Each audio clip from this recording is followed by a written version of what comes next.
On a quiet Tuesday in late September, a Google Street View car rolled past the aging brick buildings of a sleepy Midwestern college campus, just another routine mapping update. But when the images were uploaded weeks later, sharp-eyed internet sleuths noticed something chilling in the window of dormitory 6B, a pale hand pressed against the glass.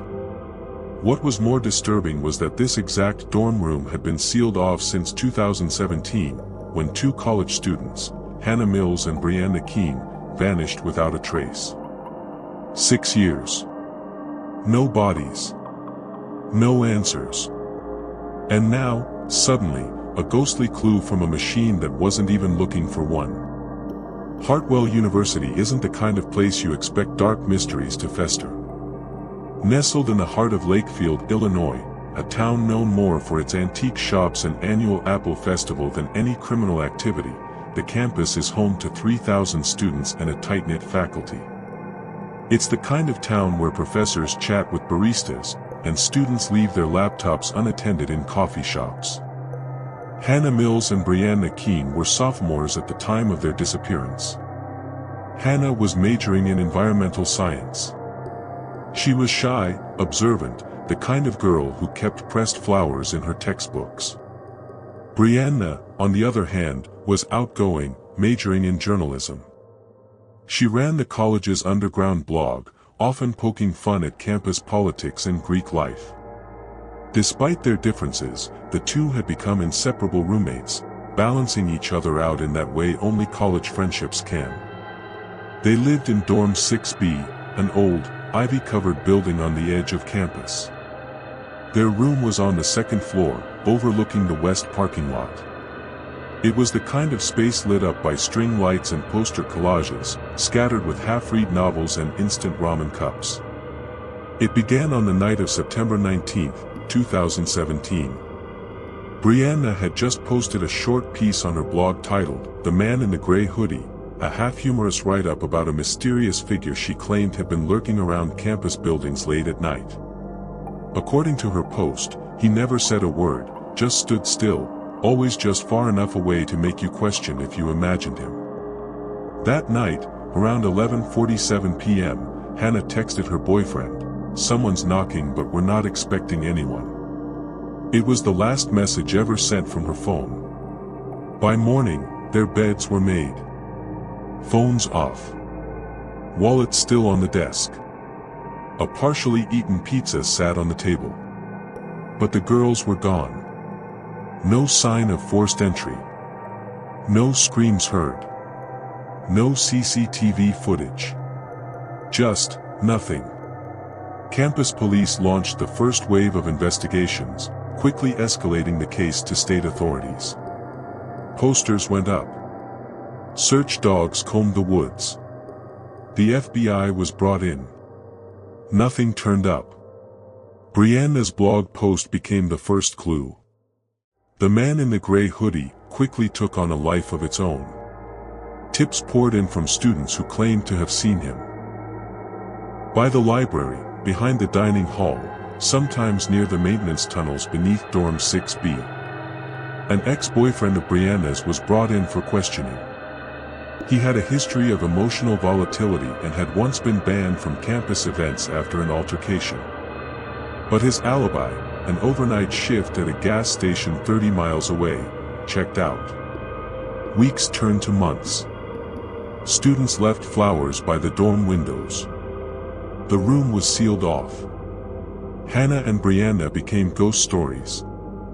The campus whispered about the tunnels, abandoned maintenance pathways said to run beneath the school, and the strange hum that some claimed to hear at night. Hannah's parents moved to Lakefield for a year, unable to leave while hope still flickered. Her mother kept lighting a candle in the window every night. Brianna's father, a former investigative journalist, practically lived inside the police files, pouring through grainy footage and cell tower data. Detective Ellen Morales, who led the case, admitted in an interview that it was the one file she kept on her nightstand. "Something about those girls," she said. "They weren't the kind to run." Morales was haunted by a detail few knew. During the initial sweep of the dorm, a Polaroid had been found in the back of Hannah's closet. It showed a masked man, standing outside their window. No metadata. No note. Just that image. Yet, no one could figure out when it was taken, or who had placed it there. For years, the case remained cold. Until 2023. A local Reddit user, known as @RustedVault, had been scouring old Street View imagery of the campus, piecing together a digital timeline. That's when he noticed something odd in the 2023 upload, an image taken that fall. In the window of dorm 6B, still sealed off, was what looked unmistakably like a hand. Thin. Pale. Pressed against the glass as though reaching for help. The image went viral within hours. Detectives reopened the case. Police and forensics arrived with cameras and tools, breaking the seal on the dorm for the first time in 6 years. What they found changed everything. Behind a false panel in the closet was a hatch. It led to the old maintenance tunnels. Twisting, narrow, decaying with mildew and time. There, they discovered a hidden room, makeshift bedding, scattered books, old food wrappers. And in one corner, 2 sets of university ID cards, Hannah's and Brianna's. But no bodies. DNA analysis found hairs belonging to both girls, and another sample, male, unidentified. A journal was also recovered, half-burned. It appeared to belong to Brianna.